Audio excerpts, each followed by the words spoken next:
یا ایھا الذین آمنوا اتقوا اللہ وکونوا مع الصادقین، اے ایمان والو اللہ سے ڈرو اور سچوں کے ساتھ ہو جاؤ۔ اے ایمان والو اللہ سے ڈرو، سچوں کے ساتھ ہو جاؤ۔ حضرات محترم، آخر وہ سچے لوگ کون ہیں جن کے نقش قدم پر چلنے کے لیے رب ہم سے کہہ رہا ہے اور ایمان والوں سے کہہ رہا ہے، بار بار کہہ رہا ہے سچوں کے ساتھ ہو جاؤ۔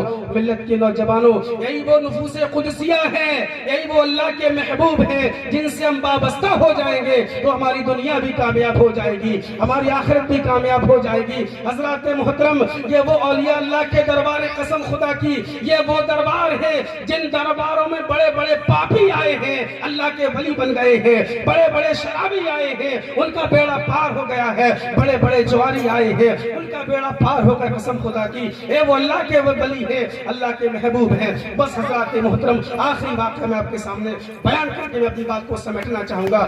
کافی ابھی ہمارے علماء اکرام تشریف رکھتے ہیں، ان کا بھی خطاب ہمیں آپ کو سماعت کرنا ہے۔ حضرات محترم، یہ اولیاء اللہ ہیں۔ تم بتاؤ، ہر ہندوستان کی سرزمین پر قسم خدا کی یہی تو ہندوستان کی خوبصورتی ہے کہ سب سے زیادہ اگر اولیاء اللہ جلوہ گرد ہندوستان کی سرزمین پر ہے، اور اولیاء اللہ کے دربار میں ہر مذہب کے لوگ ماننے والے جاتے ہیں۔ قسم خدا کی صرف مسلمان ہی نہیں جاتے ہیں بلکہ ہر مذہب کے ماننے والے لوگ جاتے ہیں اور اپنی اپنی مرادوں کو پا کر آتے ہیں، خالی دامنوں کو لے کے جاتے ہیں، اور جب آتے ہیں تو جھولیاں بھر کے آتے ہیں، دامن بھر کے آتے ہیں۔ حضرات محترم، ارے تم اپنا لگاؤ ان سے کر کے تو دیکھو، ارے کر کے تو دیکھو، قسم خدا کی تمہاری دنیا کامیاب ہو جائے گی۔ اور ہم یوں تو دنیا میں در در بھٹکتے رہیں قسم خدا کی، لیکن میرا کوئی بھی ایسے اللہ کے ولی کے دربار میں آنا قبول ہو گیا تو میرا بیڑا پار ہو جائے گا۔ حضرات محترم، بس ایک واقعہ میں آپ کے سامعوں کے حوالے کرنا چاہوں گا۔ حضرات محترم، ایک شخص ہے جو سرکار سیدنا غوث اعظم رضی اللہ تعالیٰ عنہ کی بارگاہ میں پہنچا ہے، عرض کیا ہے حضور میں آپ سے مرید ہونا چاہتا ہوں، بیعت ہونا چاہتا ہوں۔ سرکار غوث اعظم رضی اللہ تعالیٰ عنہ نے ارشاد فرمایا کہ ہو جاؤ۔ تو وہ شخص عرض کرتا کہ حضور میں مرید تو آپ سے ہونے آیا ہوں، لیکن میری دو شرطیں ہیں۔ حالانکہ علماء کرام اس واقعے کو بہتر بیان کر سکتے ہیں، ہم سے کرتے ہیں ماشاءاللہ، لیکن آپ کو بتانے کے لیے میں عرض کر رہا ہوں کہ واقعی میں اولیاء اللہ کے دربار سے ہمیں کیا ملتا ہے۔ قسمتیں بدلتی ہیں کہ نہیں بدلتی ہیں؟ حضرات محترم، اور سرکار سیدنا غوث اعظم رضی اللہ تعالی عنہ نے ارشاد فرمایا، بتا تیری پہلی شرط کیا ہے؟ وہ شخص عرض کرتا ہے حضور میری پہلی شرط یہ ہے کہ میں چور ہوں، چوری کرتا ہوں، چوری نہیں چھوڑوں گا۔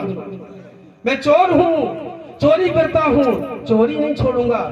سرکار سیدنا غوث اعظم رضی اللہ تعالیٰ عنہ ارشاد فرماتے ہیں کہ ارے کتنا تو غلط کام کر رہا ہے، یہ شریعت کے خلاف ہے، یہ بہت بڑا جرم ہے، گناہ ہے۔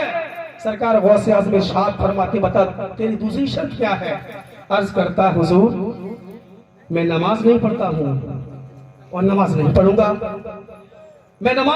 گا۔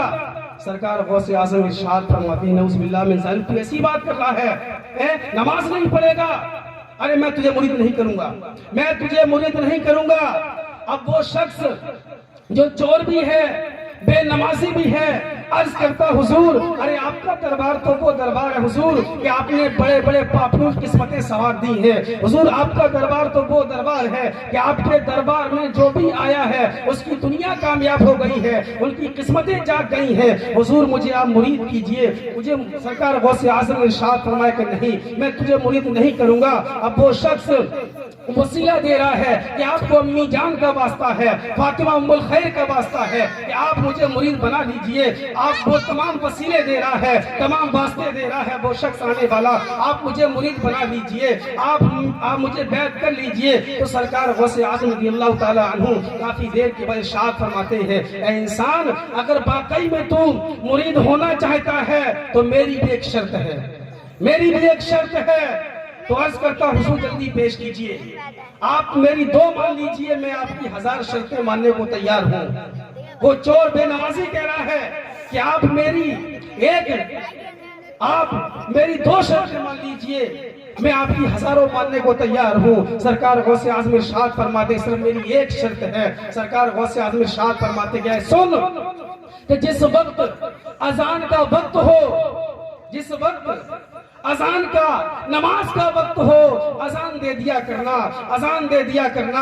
اے ملت کے نوجوانوں، اس نے کہا یہ کوئی مشکل کام نہیں ہے، اتنا تو میں کرتا رہوں گا۔ اب وہ شخص اپنے گھر پہ چلا آیا، آنے کے بعد میں اس نے وعدہ کیا سرکار غوث اعظم سے کہ جب بھی وقت ہوا کرے گا ہم اذان دے دیا کریں گے، جب بھی وقت ہوا کرے گا ہم اذان دے دیا کریں گے۔ لیکن اس کو یہ نہیں معلوم تھا کہ ہم نے جو وعدہ کیا ہے وہ کس سے وعدہ کیا ہے، ہم نے جو وعدہ کیا ہے ارے کوئی معمولی شخص سے وعدہ نہیں کیا ہے، قسم خدا کی سرکار غوث اعظم رضی اللہ تعالی عنہ تمام ولیوں کے سردار ہیں، تمام ولیوں کے سردار ہیں، اور خود غوث اعظم ارشاد فرماتے ہیں کہ جب تک میرا ہر چاہنے والا جنت میں نہ چلا جائے اس سے پہلے پہلے عبد القادر جنت میں نہیں جا سکتا ہے، اس سے پہلے پہلے عبد القادر جنت میں نہیں جا سکتا ہے۔ اور میرا کوئی بھی مرید اگر پریشان ہے، اگرچہ وہ مشرق میں ہے اور آپ مغرب میں ہے، اور اسی پریشانی کے حال میں مجھے پکارے گا، ہم اس کی مدد کے لیے پہنچ جائیں گے، ہم اس کی مدد کے لیے پہنچ جائیں گے۔ ملت کے نوجوانوں غور کرنے کا مقام ہے۔ اب وہ شخص اپنے گھر پہ آ گیا ہے، جب اذان کا وقت ہوتا تھا اذان دینا شروع کر دیتا تھا۔ ایک دن ہو گیا، 2 دن ہو گئے، 3 دن ہو گئے، اب اس کی بیوی بولی اے میرے شوہر، اے سرتاج، ایسے کب تک کام چلے گا؟ ارے گھر پہ فاقے ہونے لگے ہیں، جب تک تم چوری کرتے تھے گھر میں تمام چیزیں موجود تھیں، لیکن جب سے تم نے اذان دینا شروع کیا ہے راشن پانی ختم ہو گیا ہے، تمام غلہ ختم ہو گیا ہے، اب تم بتاؤ گھر کا سامان کہاں سے لے کے آؤ گے؟ اب خرچے کہاں سے پورے ہوں گے؟ گھر میں فاقے کا نوبت آ گئی ہے، فاقے کا نمبر آ گیا ہے۔ اب وہ شخص بولا ارے میری بیوی یہی تو سوچ رہا ہوں کہ کون سا وقت ایسا نکالوں جو ہمارے لیے اچھا وقت ہو، جس میں ہم چوری کر سکے، جس میں ہم چوری کر سکے۔ اس کے ذہن میں آیا چلو ہو نہ ہو رات کا وقت تقریباً 10 بجے کے بعد میں یا 11 بجے کے بعد میں، اور صبح فجر تک لمبا وقت ہے، اس وقت میں اچھی طریقے سے ہم چوری کر سکتے ہیں حضرات محترم۔ لیکن اس سے وعدہ کیا تھا غوث اعظم نے کہ جب بھی اذان کا وقت ہوگا ہم اذان دے دیا کریں گے۔ حضرات محترم، اب رات کا سناٹا ہے، وہ انسان اپنے گھر سے نکلا ہے، چوری کے ارادے سے نکلا ہے، چوری کی نیت سے نکلا ہے، اور نکلنے کے بعد میں ایک گھر پہ پہنچا ہے، بڑا عالی شان مکان بنا ہوا ہے۔ تم بتاؤ رات تقریباً رات کے 11-12 بجے سب لوگ سو جاتے ہیں، سب لوگ سوئے ہوئے ہیں، اور کسی طریقے سے اندر پہنچ گیا، اور پہنچنے کے بعد میں تجوری اس کے ہاتھ لگی ہے، جہاں جہاں قیمتی سامان رکھا ہوا تھا اس نے وہ تمام سامان زر و زواہر، ہیرے جواہرات، تمام روپیہ پیسہ درہم و دینار اکٹھا کر کے بوریے میں بھر لیے، اور بھرنے کے بعد میں بوری کو اٹھایا اور جیسے ہی کندھے پر ڈالا ہے اچانک دل میں خیال آیا کہ یار اذان کا وقت ہو چکا ہے، اذان کا وقت ہو چکا ہے، یار ہم نے وعدہ کیا ہے غوث اعظم سے، ہم نے وعدہ کیا ہے غوث اعظم سے۔ اس نے وہ بوری کو وہیں رکھ دیا اور اسی گھر میں اذان دینا شروع کر دیا ہے۔ اب جیسے ہی اس انسان نے اذان کے کلمات ادا کیے ہیں پورا گھر بیدار ہو جاتا ہے، جاگ جاتا ہے، ارے میرے گھر میں پتہ نہیں کون ایسا انسان آ گیا ہے جو صبح صبح اللہ کا نام لے رہا ہے، جو اذان دے رہا ہے۔ تمام لوگ بیدار ہو جاتے ہیں۔ اب جیسے ہی اس نے اذان کو مکمل کیا ہے اور کرنے کے بعد بوری کو ہاتھ لگانا چاہا کہ چلو نکل لیتے ہیں، اب کیا دیکھتے ہیں، کیا دیکھتا ہے کہ تمام لوگ جاگ چکے ہیں۔ اب بیچارہ پھنس گیا، اب بڑے پریشان ہے کہ جاؤں تو جاؤں کہاں؟ یار میں نے سوچا تھا کہ اذان تو میں نے کمپرومائز کیا ہے، میں نے وعدہ کیا کہ اذان دیں گے، اذان تو میں نے پڑھ دی ہے، اب کیسے جاؤں، کیسے نکلوں؟ کیونکہ تمام لوگ جاگ چکے ہیں۔ اس کے ذہن میں ایک بات آتی ہے، چلو ایک کام کرتے ہیں یار، جب تک یہ لوگ وضو کریں گے، جب تک یہ سب لوگ بیدار ہوں گے، تب تک 2 رکعت نماز سنت ادا کر لیتے ہیں۔ اب جیسے ہی اس نے 2 رکعت کی نیت باندھی ہے اور باندھنے کے بعد دل میں خیال کرتا ہے کہ جب تک میں 2 رکعت پوری کروں گا تب تک یہ لوگ وضو وغیرہ کریں گے، اتنے میں نکل جاؤں گا۔ حضرات محترم، جب اس نے نیت باندھی ہے اور دونوں رکعتوں کو مکمل کیا ہے، اب جیسے ہی سلام پھیرتا ہے تو کیا دیکھتا، پیچھے 2 صفیں لگی ہوئی ہیں، پیچھے 2 صفیں موجود ہیں۔ اب بڑا پریشان، اب تو میں پھنس گیا، اب تو میں پھنس گیا۔ ادھر یہ دل میں بڑا پریشان ہو رہا ہے، یار کروں تو کیا کروں اور جاؤں تو جاؤں کہا اب تو بری طریقے سے پھنس گیا ہوں. ادھر اپنی خانقاہ میں سرکار سیدنا غوث اعظم رضی اللہ تعالی عنہ اپنے مریدوں کے ساتھ مسکرا رہے ہیں, بڑے خوش ہو رہے ہیں اور ارشاد فرماتے ہیں ارے پھنس گیا, وہ پھنس گیا. تو اور لوگ کہتے ہیں کہ سرکار کون پھنس گیا؟ سرکار غوث اعظم ارشاد فرماتے ہیں ارے وہی چور جس نے ہم سے وعدہ کیا تھا اذان کا, وہی پھنس گیا ہے, وہی پھنس گیا ہے. ملت کے نوجوانوں اب 2 صفیں لگی ہوئی ہیں, آگے چور صاحب بیٹھے ہوئے ہیں, ایک شخص کھڑے ہوتے ہیں, عرض کرتے حضور آپ پرمیشن دیں تکبیر پڑھیں, آپ پرمیشن دیں تو تکبیر پڑھیں. اب بیچارہ غصے میں تو ویسے ہی تھا کہ وہاں پر جان کے لالے پڑے ہوئے تھے, چوری کی نیت سے آیا تھا, غصے میں بولتا ہے ارے تم کو تکبیر کی پڑی ہے یار, تم کو معلوم نہیں میں کوئی امام نہیں ہوں بلکہ میں چور ہوں اور چوری کی نیت سے آیا تھا. تمام لوگ بولتے نہیں آپ چوری کی نیت سے نہیں آئے تھے بلکہ قسم خدا کی آپ چوری کی نیت سے نہیں آئے تھے بلکہ آپ تو بڑے نیک لگتے ہیں, ایسا لگتا ہے کہ آپ نے اپنی آنکھوں سے کسی اللہ والے کو دیکھا ہے, کسی اللہ کے ولی کو دیکھا ہوا ہے. ملت کے نوجوانوں اب وہ شخص پھر کہتا کہ حضور تکبیر پڑھے ورنہ سورج طلوع ہو جائے گا, سورج نکل جائے گا, فجر کا وقت ختم ہو جائے گا. اب مرتا کیا نہ کرتا,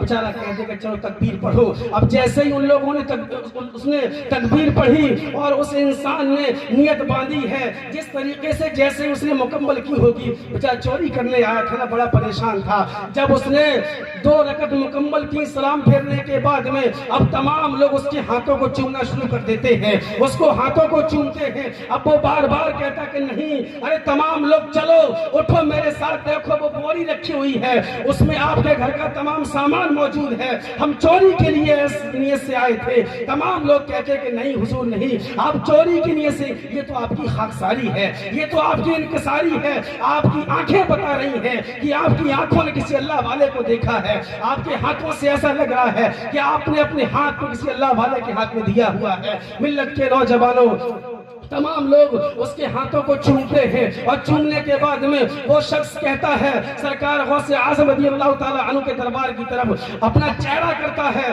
دونوں ہاتھوں کو جوڑتا ہے, عرض کرتا ہے کہ حضور مان گیا میں, سرکار مان گیا, واقعی میں حضور میں مان گیا کہ جب ایک وقت کی نماز میں نے پڑھی تو تمام لوگوں نے میرا اتنا احترام کیا کہ سب نے میرے ہاتھ چومے.